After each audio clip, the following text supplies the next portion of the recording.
Let me tell you a story that begins like any ordinary day, but turned into anything but ordinary.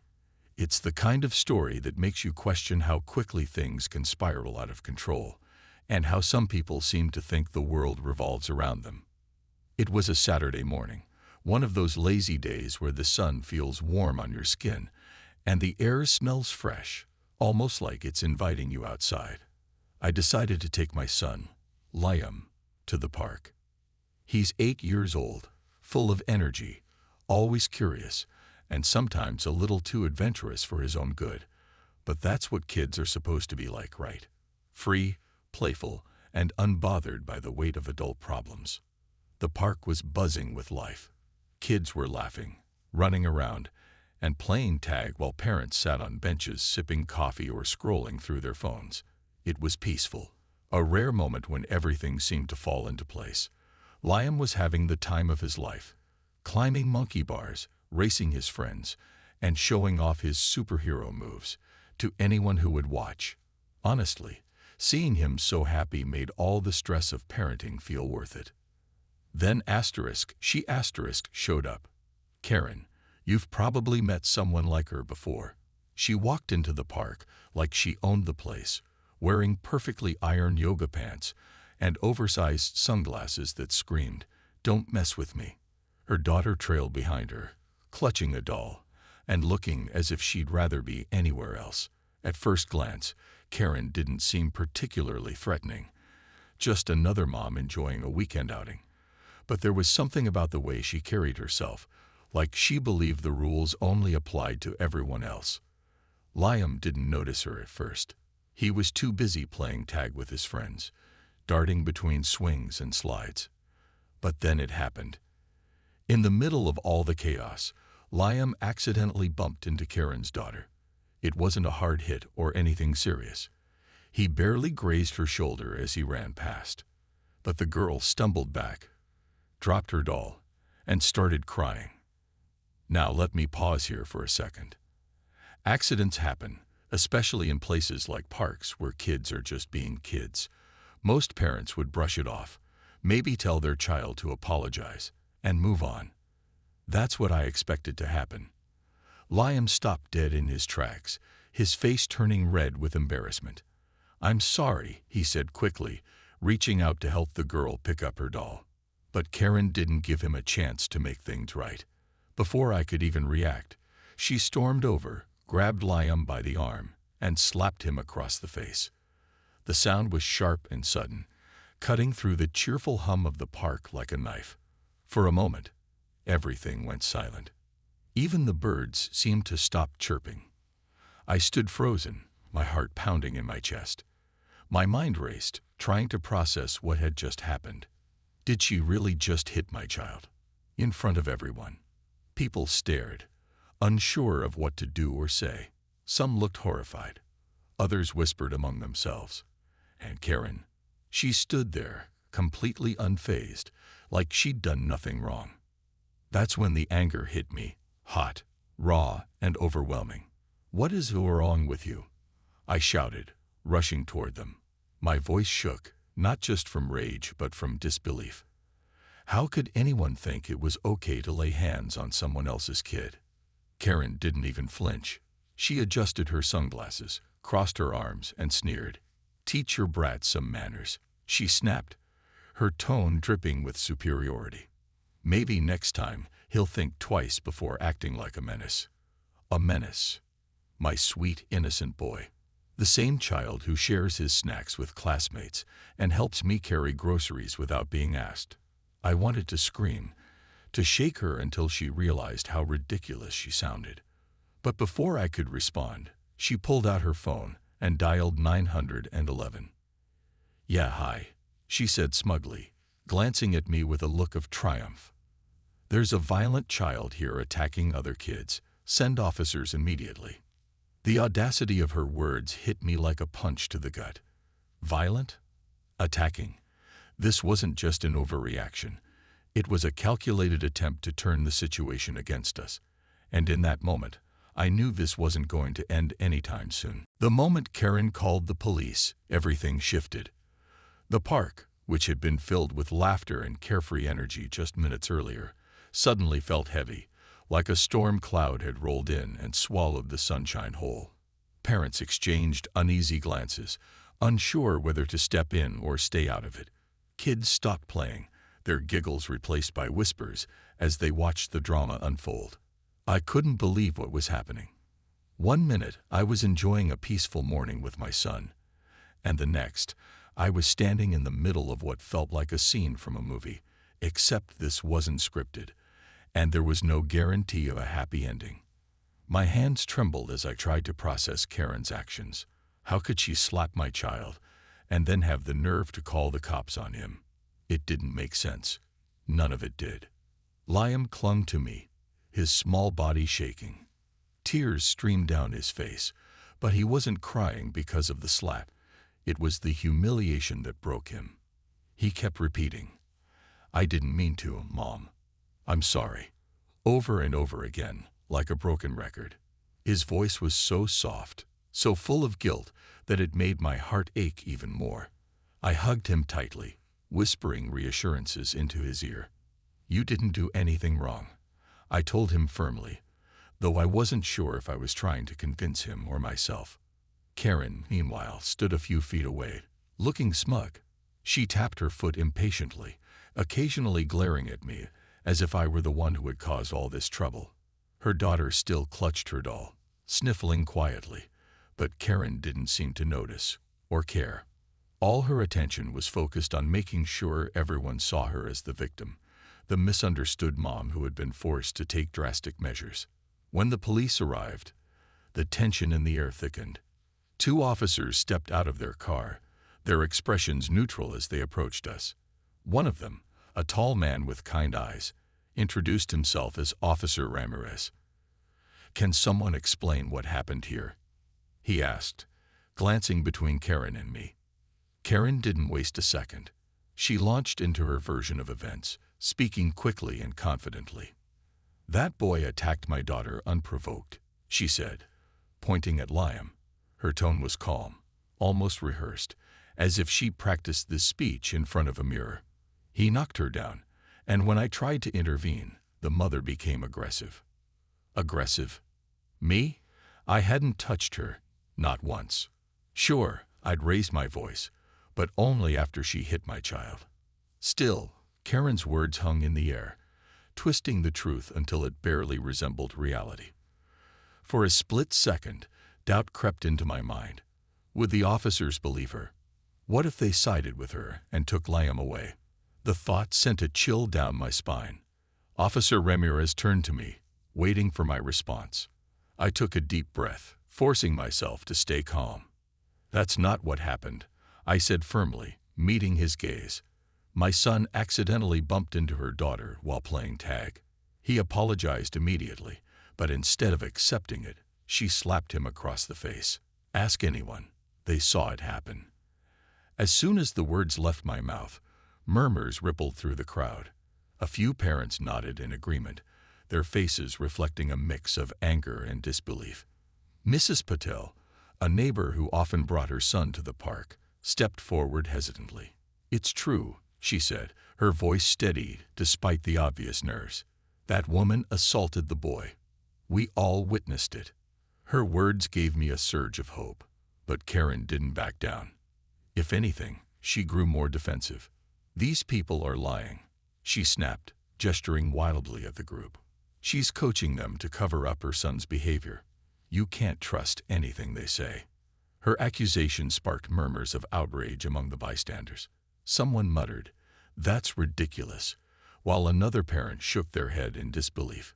Even Officer Ramirez raised an eyebrow, clearly skeptical of Karen's claims. Still, the situation remained unresolved. The officers needed evidence, not just conflicting stories, and I knew we weren't out of the woods yet. For the next hour, the park transformed into an impromptu courtroom. Parents recounted what they'd seen, some louder than others, while Liam and I waited anxiously for clarity. Every time Karen opened her mouth to argue, my stomach churned with frustration. This wasn't just about defending my son anymore. It was about proving that bullying disguised as authority wouldn't be tolerated. By the time the officers finally left, promising to review security footage and follow up, I felt drained, exhausted. But deep down, I also felt determined. Determined to protect my child. Determined to expose Karen for who she truly was. Because one thing was clear, this wasn't over. Not by a long shot. The days following that chaotic Saturday at the park felt like walking on eggshells. Every knock on the door, every ring of the phone, made my heart race. I couldn't shake the image of Karen's smug face or the way she twisted the truth so effortlessly. It was as if she believed her version of events mattered more than reality. And for a while, it almost worked. Officer Ramirez called the next morning to update us. He explained that they were reviewing security footage from nearby cameras and gathering statements from witnesses. "We'll get to the bottom of this," he assured me, his voice calm but firm. Still, his words didn't ease my anxiety. What if the footage wasn't clear? What if Karen somehow managed to manipulate the situation even further? The uncertainty gnawed at me, keeping me up at night. Liam, on the other hand, seemed quieter than usual. He avoided going outside, even to play in our backyard. When I asked him about it, he shrugged and mumbled something about not wanting to get in trouble. Those 5 words hit me like a punch to the gut. My son, the same boy who used to run around without a care in the world, was now afraid to be himself because of what had happened. It broke my heart in ways I hadn't anticipated. Determined to help him heal, I sat him down one evening after dinner. "Liam," I said gently, "you didn't do anything wrong. You were playing, just like any kid would. That lady overreacted, and none of this is your fault." He looked at me with wide eyes, searching for reassurance. "But what if people think I'm bad?" he whispered. "No one thinks you're bad," I replied firmly, pulling him into a hug. "And anyone who does is wrong. We're going to fix this together, okay?" Even as I said the words, I knew fixing things wouldn't be easy. The weight of the situation pressed down on me constantly. I replayed the incident in my mind over and over again, dissecting every detail, wondering if there was something, anything, I could have done differently. But no matter how many times I went through it, the conclusion remained the same. Karen was in the wrong, and standing up to her was the only option. In the meantime, rumors spread like wildfire through our neighborhood. Some parents supported us, offering kind words and encouragement. Others, however, sided with Karen, either out of fear or because they believed her lies. One neighbor even suggested that maybe Liam had been too rough during tag, implying that Karen's reaction, while extreme, might have been justified.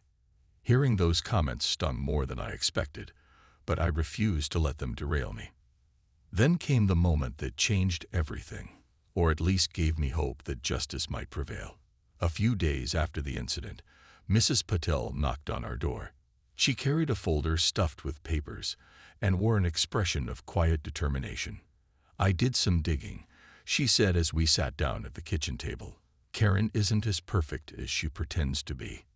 Inside the folder were notes from other parents detailing their own run-ins with Karen.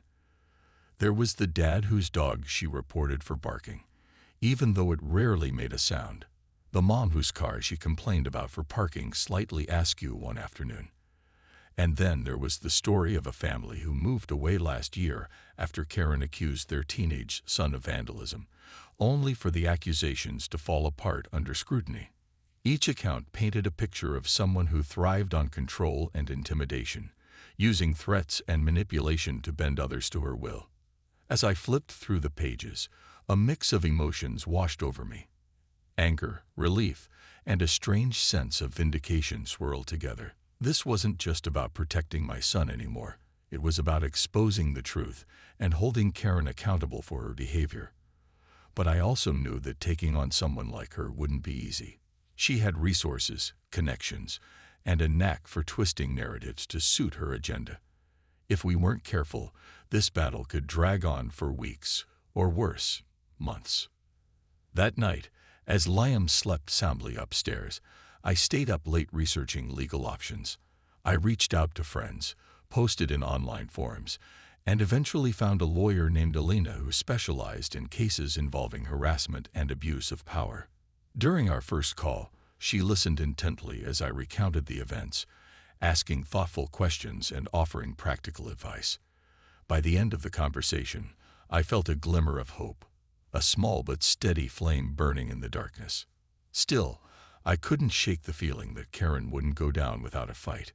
Her actions at the park proved that she wasn't above crossing lines to protect her image. And now, with evidence stacking up against her, I braced myself for whatever came next. Because one thing was certain, Karen didn't take losing lightly, and neither did I. As the days turned into weeks, the tension between us and Karen only grew thicker.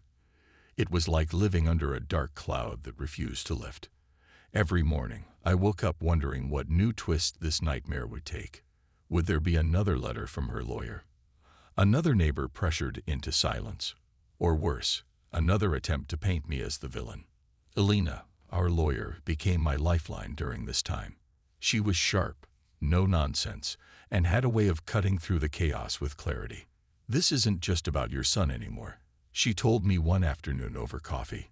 "It's about sending a message that people can't use their privilege to bully others.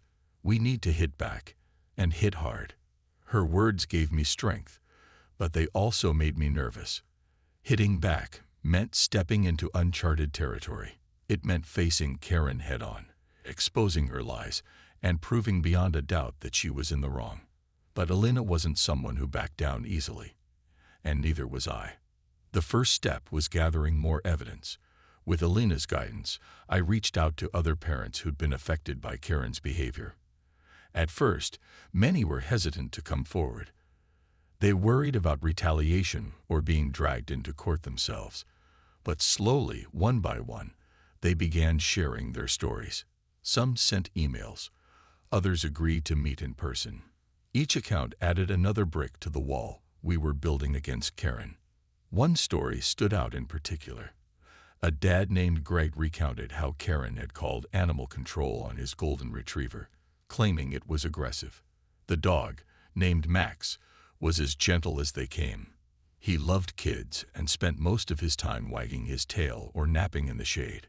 Yet Karen insisted he posed a threat after Max barked once during a neighborhood barbecue. Animal control visited 3 times before finally concluding that Max wasn't dangerous. By then, Greg's family was exhausted and terrified of crossing Karen again. Another mom shared how Karen had reported her for parking slightly askew outside her own driveway. The citation arrived weeks later, accompanied by a hefty fine. When the mom tried to appeal, Karen showed up at the hearing, smirking as if she'd already won. In the end, the case was dismissed, but the damage was done. The mom stopped hosting gatherings at her house altogether, fearing another run-in with Karen. These stories painted a clear picture. Karen wasn't just lashing out randomly. Her actions followed a pattern, targeting anyone who dared challenge her authority or disrupt her idea of perfection. Armed with this information, Alina and I decided to file a countersuit. We accused Karen of assault, harassment, and emotional distress, not just toward Liam and me, but toward everyone she'd bullied over the years. Filing the countersuit felt like dropping a bomb. Within days, word spread throughout the neighborhood. Some neighbors cheered quietly behind closed doors, grateful someone was finally standing up to Karen. Others distanced themselves, too scared to pick sides. And then there were those who openly supported Karen, convinced she was the real victim in all of this. Karen's reaction was immediate and predictable. She doubled down, filing yet another complaint against me. This time, she claimed I was defaming her character by spreading lies about her behavior. Her lawyer sent threatening letters demanding I retract my statements and apologize publicly. Reading them made my blood boil. How could she accuse *me* of lying when she built her entire case on falsehoods? But here's the thing about Karens. They leave trails. Lots of them. Thanks to Mrs. Patel's folder and the courage of other neighbors, we had proof of Karen's history of manipulation. Photos, screenshots of texts, even recordings of heated arguments, all of it added weight to our side of the story. Alina reviewed everything meticulously, piecing together a timeline that left little room for doubt. Meanwhile, Liam continued to struggle. Counseling helped him process his emotions, but the scars ran deep.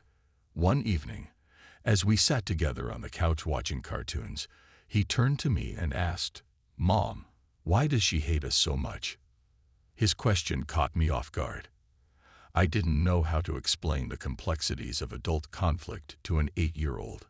So instead, I hugged him tightly and said, "She doesn't hate us, sweetheart. She's just unhappy. And sometimes, unhappy people try to make others feel bad too." Liam nodded thoughtfully, though I could tell he didn't fully understand. Neither did I, honestly. What drove someone like Karen to act the way she did? Was it insecurity? Jealousy? A desperate need for control? Whatever it was, it consumed her. And now, it threatened to consume us as well. The courtroom felt like a pressure cooker, the air thick with tension. It was one of those spaces where every sound echoed. Shoes scuffing against the tiled floor, papers rustling, even the soft hum of fluorescent lights overhead.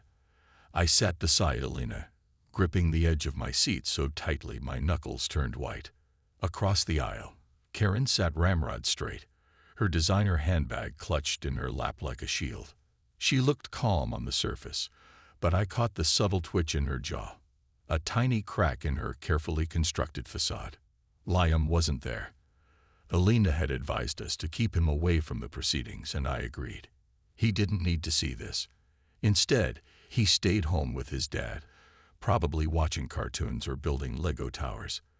The thought of him being safe and carefree brought me some comfort, even as my stomach churned with nerves. When the judge entered, everyone rose to their feet. His voice carried authority as he called the court to order, asking both sides to present their cases. Karen's lawyer went first, launching into a polished speech about how Liam's reckless behavior had caused distress for her client and her daughter. He painted Karen as the victim, a protective mother driven to extremes by an unruly child. The words made my skin crawl, but I forced myself to stay composed. This was exactly what Alina had warned me about, Karen's team trying to spin lies into truth. Then it was our turn. Alina stood up, her presence commanding yet calm. She began by laying out the facts: the accidental bump, Karen's unprovoked slap, and the aftermath that followed. Her tone was measured, each word chosen with precision. "This isn't just about one incident," she said, turning slightly to address the judge. "It's about a pattern of behavior from the defendant, who has consistently used intimidation and manipulation to assert control over her neighbors." As Alina spoke, she displayed evidence piece by piece. Security footage from the park confirmed Liam's innocence. It clearly showed the accidental collision and Karen's violent response. Witness statements backed up our version of events, painting a stark contrast to Karen's lies. Then came the most damning revelation: screenshots of social media posts where Karen bragged about putting people in their place. One post read, "Sometimes you have to teach these entitled brats a lesson they won't forget." The room fell silent. Even Karen's lawyer shifted uncomfortably in his seat. For the first time, Karen's mask slipped entirely. Her face flushed red, and she glanced around the courtroom as if searching for an escape route. But it was too late. The damage was done. Alina wasn't finished. She presented the accounts from other parents, detailing years of bullying and harassment. There was Greg's story about Max, the golden retriever, the mom fined for parking askew, and several others who'd been targeted for minor infractions. Each story added another layer to the portrait of someone who thrived on power plays and fear tactics. Karen's lawyer tried to discredit the evidence, accusing us of exaggerating or fabricating details. But Alina anticipated his arguments, countering with documentation and expert testimony. By the time she concluded her presentation, the momentum had shifted decisively in our favor. Through it all, I kept glancing at Karen. At first, she radiated defiance, leaning forward as if daring anyone to challenge her. But as the tide turned, her confidence crumbled. She slumped in her chair, avoiding eye contact with the judge and refusing to look at me. For the first time, she seemed human, vulnerable, and honestly, it was satisfying. After hours of back and forth, the judge announced a recess to review the evidence. Waiting for the verdict felt like an eternity. My mind raced with possibilities. What if the judge sided with Karen? What if we lost everything we'd fought for? But then Alina leaned over and whispered, "We've got this. Trust the process." When the judge returned, his expression gave nothing away. He adjusted his glasses, shuffled through his notes, and finally spoke. After reviewing the evidence, it is clear that the plaintiff's actions were disproportionate and unjustified. The defense has successfully demonstrated a pattern of harassment and abuse of authority. Therefore, he paused, and for a moment, time stood still. Then he delivered the verdict. Karen was found guilty of assault and ordered to pay damages for emotional distress. A restraining order was issued, prohibiting her from contacting us or coming within 500 feet of our home. Relief washed over me in waves. Tears sprang to my eyes, and I let out a shaky breath I hadn't realized I was holding. Alina squeezed my hand, offering a small smile. Across the aisle, Karen sat frozen, her face pale and unreadable. For once, she had no clever retort, no smug smirk. Justice had been served, and it felt good. The days following the verdict were a whirlwind of emotions: relief, exhaustion, and an overwhelming sense of vindication. It felt like we'd finally emerged from a storm that had been raging for weeks, maybe even months. The weight of Karen's bullying no longer pressed down on us, but the aftermath of everything we'd endured lingered in unexpected ways. Karen didn't stick around long after the trial. She packed up her life, or at least what was left of it, and moved out of the neighborhood within days. Some people whispered that she couldn't handle the humiliation of losing so publicly. Others said she feared retaliation from neighbors who were tired of her antics. Whatever the reason, her sudden departure came as a relief to most of us. The park felt lighter without her looming presence, and parents began letting their kids play freely again without worrying about being reported for minor infractions. Still, the victory wasn't without its scars. Liam struggled to bounce back emotionally, despite our efforts to reassure him that he hadn't done anything wrong. Counseling helped, but there were moments when his confidence wavered. One afternoon, while we were walking home from school, he hesitated before crossing the street, even though the light was green and cars had stopped. "What if someone gets mad?" he asked quietly. His words hit me like a punch to the gut. How could I explain to him that sometimes people lash out unfairly, not because of anything he did, but because of their own issues? All I could do was kneel beside him, look into his eyes, and say, "You're safe now, sweetheart. No one can hurt you here." It broke my heart to see how deeply this experience had affected him. But over time, small victories began to add up. He started playing outside more often, laughing with his friends, and rediscovering the joy he used to feel in simple things like climbing trees or chasing butterflies. Watching him heal gave me hope, not just for him, but for our family as a whole. Meanwhile, the community slowly began to rebuild itself. Neighbors who had once avoided eye contact or crossed the street to steer clear of drama started reconnecting. Mrs. Patil organized a block party to celebrate the end of what some jokingly called the Karen era. Families gathered in the park, sharing food, stories, and laughter. For the first time in years, it felt like we were truly living in a neighborhood, not just coexisting under the shadow of fear. But healing wasn't universal. A few families still sided with Karen, either out of loyalty or lingering resentment toward those who spoke out against her. They kept to themselves, avoiding gatherings and casting wary glances at anyone who dared challenge the status quo. It was a reminder that not everyone recovers from conflict in the same way, and that wounds inflicted by division take time to heal. As for me, I found myself reflecting on everything we'd gone through. This ordeal had changed me in ways I never expected.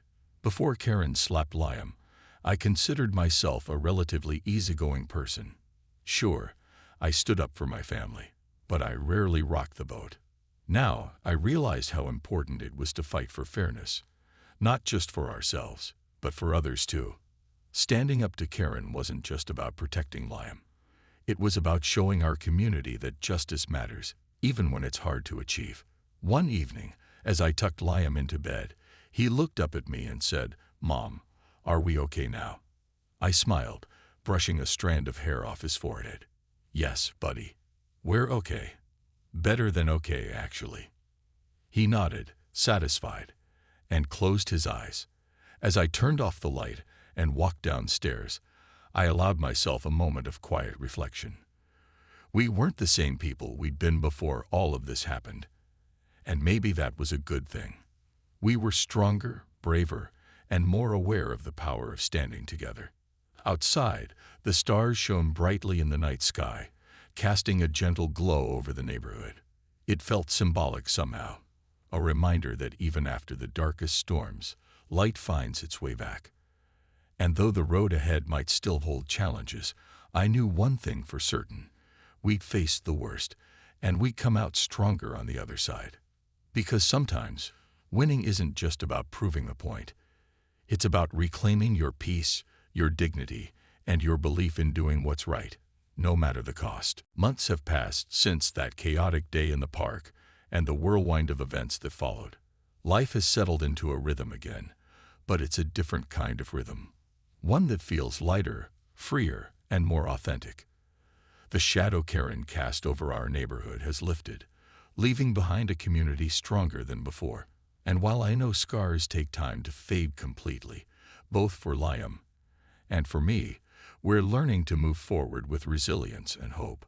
Liam is almost back to his old self now, or perhaps he's grown into a new version of himself. He still loves climbing trees, racing his friends, and cracking silly jokes at dinner. But there's something deeper in him now, a quiet confidence that wasn't there before. One afternoon, as we sat on the porch watching the sunset, he turned to me and said, "Mom, remember when that lady hit me? I think I'm braver now because of it." His words caught me off guard. I had spent so much energy trying to shield him from pain, yet here he was, finding strength in the very thing I'd wished he'd never experienced. It reminded me how kids often surprise us. They adapt, they grow, and sometimes they teach us. "You are brave," I told him, pulling him close. "And you always were." This just showed everyone else what I already knew. The truth is, we all grew through this experience, me included. Before Karen walked into our lives, I thought of myself as someone who avoided conflict whenever possible. I believed staying quiet kept the peace. But this ordeal taught me that silence can be dangerous. Standing up doesn't mean starting fights. It means refusing to let others trample your values or hurt the people you love. Sometimes, fighting back isn't about anger. It's about protecting what matters most. Our neighborhood feels different now, too. People wave hello instead of pretending not to notice each other.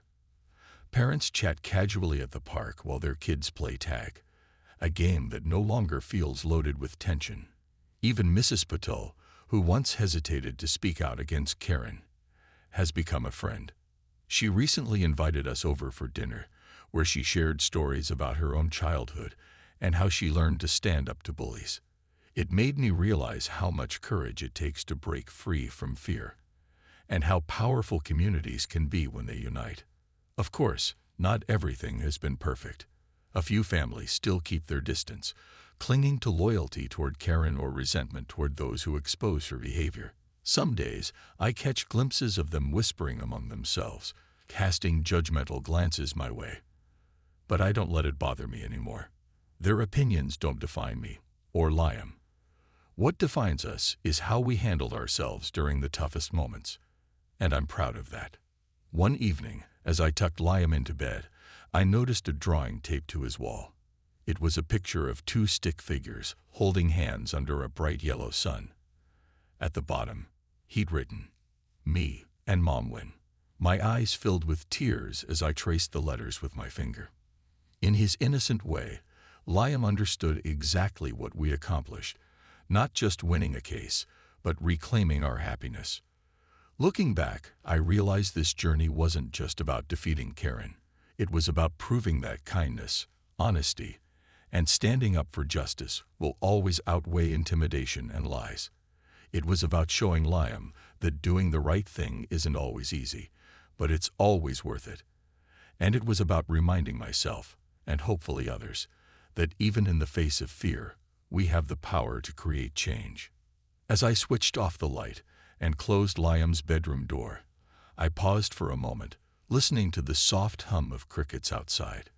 The night air was cool and calm, carrying with it a sense of peace I hadn't felt in a long time. Somewhere in the distance, laughter echoed from another home, blending with the rustle of leaves in the breeze. Life goes on, messy and unpredictable as ever. But amidst the chaos, there are moments of beauty, growth, and triumph. For every Karen who tries to dominate, there are countless others willing to stand together and say, "Enough." That's the lesson I'll carry with me forever, and the one I hope Liam remembers as he grows up. Because in the end, life isn't defined by the Karens we encounter along the way. It's shaped by how we respond to them, and the courage we find within ourselves to rise above.